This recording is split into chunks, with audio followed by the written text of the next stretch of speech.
Bad morning পাকিস্তানবাসীদের জন্য। গত 3 দিন যাবৎ যে উত্তেজনা বিরাজমান ছিল, ভারতকে পাকিস্তান যে রক্তচক্ষু দেখিয়েছে, অনেক কিছু আমরা দেখলাম, কিন্তু দিন শেষে ভারতের এই অভিযান বা আক্রমণ কিন্তু ঠেকানো গেল না। কেউ কেউ বলছেন যে এই আক্রমণের যে ধাঁচটা, এটা ওই মিসাইল আক্রমণ বা ক্ষেপণাস্ত্র ছুড়লেও যতটুকু ক্ষতি হইতো তার চেয়ে বেশি। কারণ ক্ষেপণাস্ত্র ছুড়লে এটার যে কার্যকরী এরিয়া, এটা নির্দিষ্ট জায়গার মধ্যে থাকে। আবার ধরেন খালি জায়গায় পড়লে এটা ওই রকম জনজীবনে কোনো রকম প্রভাব বিস্তার করে না। আর পাকিস্তানও তাদের সামরিক ঘাঁটিগুলোকে আকাশ প্রতিরক্ষা সিস্টেম দিয়া সিকিউর করেছে। কিন্তু ভারত ক্ষেপণাস্ত্রের কথা বলে এটা যেটা করছে, এটা ভারতের একটা পুরান খেলা, যেটা বাংলাদেশ এটা শিকার হয়েছিল 5ই আগস্টের পর। খেয়াল আছে তো? হঠাৎ করে আমাদের ত্রিপুরা নদী থেকে গণহারে পানি ঢুকলো বাংলাদেশে। ইতিহাসের সর্বশ্রেষ্ঠ বন্যা আমরা দেখলাম। আর ভারত পাকিস্তান উত্তেজনার মধ্যে হঠাৎ করেই পাকিস্তান অধ্যুষিত যে আজাদ কাশ্মীর আছে, সেখানে গতকালকে রাত্রে থেকে প্রধান নদীতে হঠাৎ করেই পানি বেড়ে গেল। মুহূর্তের মধ্যেই সেখানে বন্যা দেখা দিয়েছে।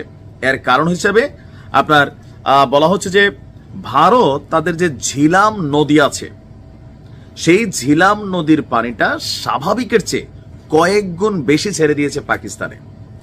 পাকিস্তানের কাশ্মীরের রাজধানী মুজাফফরবাদের বিভাগীয় প্রশাসন বলছে যে ভারত তাদের ঝিলাম নদীর পানি যে বাঁধ আছে, পানি যে বাঁধ দেয়, সেই সিস্টেম থেকে অতিরিক্ত পানি আপনার ছেড়েছে এবং কি এখনো ছাড় অবস্থায় আছে। এতে করে হঠাৎ করেই শুকনা মৌসুমে এই মুহূর্তে সেখানে বন্যা দেখা দিয়েছে। আর বলা হয়েছে যে আপনার এই পানি ছাড়ায় আমরা যখন নিউজটি করছি মাঝারি টাইপের বন্যা, বাট এটা কন্টিনিউ থাকলে আজকে দিনের মধ্যে পাকিস্তানের এই আজাদ কাশ্মীরের অনেক এলাকা ফ্লাডেড হবে, যেখানে সাধারণ মানুষ ক্ষতিগ্রস্ত হবে। আচমকা এই সিদ্ধান্তের কারণে যেমন ধরেন বৃষ্টি হইতেছে, পানি বাড়তেছে, মানুষ একটু সুযোগ সুবিধা পায় তার মালামাল জিনিসপত্রগুলো গোছানোর। কিন্তু এই যে হুট করে আপনি ছাড়া দিলেন আর হুট করে একটা এলাকা ভাসায় দিলেন, এটা ভারতের পুরোনো কৌশল আমার মনে হচ্ছে। পাকিস্তানের গণমাধ্যম বলছে পাকিস্তানকে অবহিত না করেই নদীর পানি ছেড়ে দেওয়ায় হু হু করে ঝিলাম নদীর পানি বেড়ে যায়। বন্যার বিষয়ে সতর্ক করতে ইতিমধ্যে মসজিদ থেকে স্থানীয়দের মাইকিং করতে শোনা গেছে। এতে নদী পাড়ের মানুষদের মধ্যে ব্যাপক আতঙ্ক দেখা দিয়েছে। এই পানি ভারত নিয়ন্ত্রিত জম্মু কাশ্মীরের অনন্তনাগ থেকে পাকিস্তানের চাকুটি দিয়ে প্রবেশ করছে। ভারত ও পাকিস্তানের মধ্যে থাকা সিন্ধু নদের একটি উপনদী হল ঝিলাম। পাকিস্তানের সঙ্গে থাকা সিন্ধু নদের পানি চুক্তি স্থগিত করেছে নয়াদিল্লি।